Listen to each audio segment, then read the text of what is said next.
Hello friends, আসসালামু আলাইকুম। Welcome to my channel Bithi's cooking and vlog. আজ আমি আপনাদের পাঙ্গাস মাছের অসাধারণ একটা রেসিপি করে দেখাবো।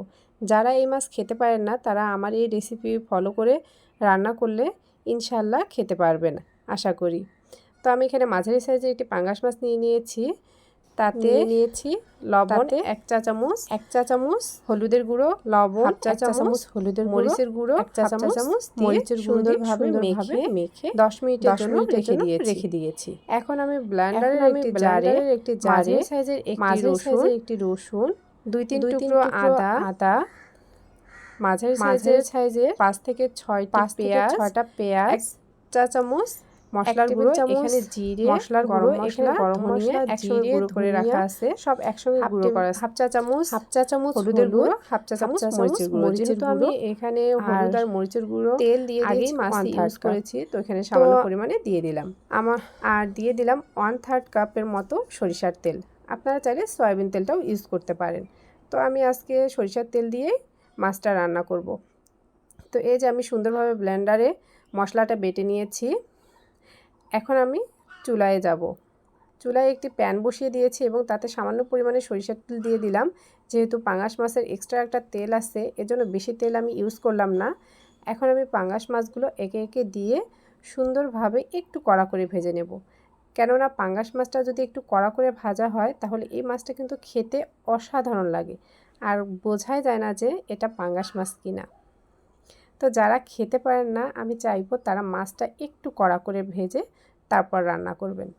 তো এই যে আমি মাছগুলো এমন লাল লাল করে ভেজে উঠিয়ে নিয়েছি।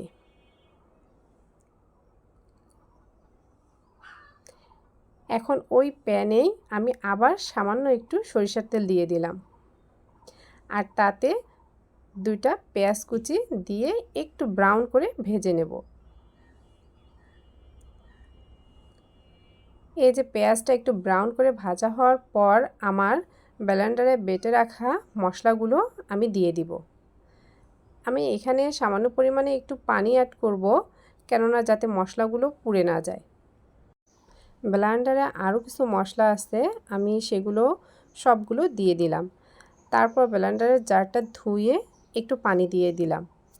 আর যেহেতু আমি মশলাগুলো গুঁড়ো করার সময় তাতে লবণ অ্যাড করিনি, তো এখন আমি এখানে হাফ চা চামচের মতো লবণ দিয়ে দিলাম। লবণটা একটু অল্প পরিমাণে দিলাম, কেননা মাছটা ভাজার সময় তাতে লবণ দেওয়া ছিল। মশলাটা আমি এভাবে 15 থেকে 20 মিনিট সামান্য একটু করে পানি দিয়েছি আর কষিয়ে নিয়েছি। আর দেখেন মশলাটা পরিমাণে কতটুকু হয়ে এসেছে, আর অনেক নাইস একটা কালার এসেছে। আমি এভাবে সামান্য পরিমাণে পানি দিয়েছি আর কষিয়েছি, কেননা মশলাটা যত সুন্দরভাবে কষানো হবে তত স্বাদ হবে তরকারির। এখন আমি ঝোলের পানি অ্যাড করে দিলাম, আর যতক্ষণ না বলক আসছে ততক্ষণ অপেক্ষা করব। এই তো বলক এসেছে।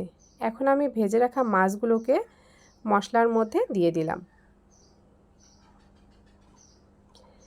এভাবে আবার আমি ঢাকনা দিয়ে 10 থেকে 15 মিনিটের মতো রান্না করব। তো 10 থেকে 15 মিনিট রান্না করার পর দেখুন আমার তরকারির ফাইনাল লুক। অসম্ভব সুন্দর একটা কালার এসেছে, আর দেখেই মনে হচ্ছে যে তরকারিটা খেতে অনেক মজা হয়েছে। তো যারা আমার চ্যানেলটি এখনও সাবস্ক্রাইব করেননি, অবশ্যই আমার চ্যানেলটি সাবস্ক্রাইব করে আমাকে সামনে এগোতে সাহায্য করবেন, আর একটা লাইক দিয়ে আমার ভিডিওটি দেখা শুরু করবেন, আর সব সময় আমার পাশে থাকবেন। তো এই যে আমি মাছটি এখন সার্ভ করতেছি।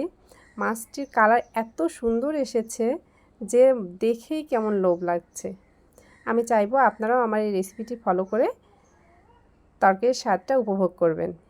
সবাই ভালো থাকবেন, সুস্থ থাকবেন, আমার জন্য দোয়া করবেন, আর আমার পাশেই থাকবেন। আল্লাহ হাফেজ।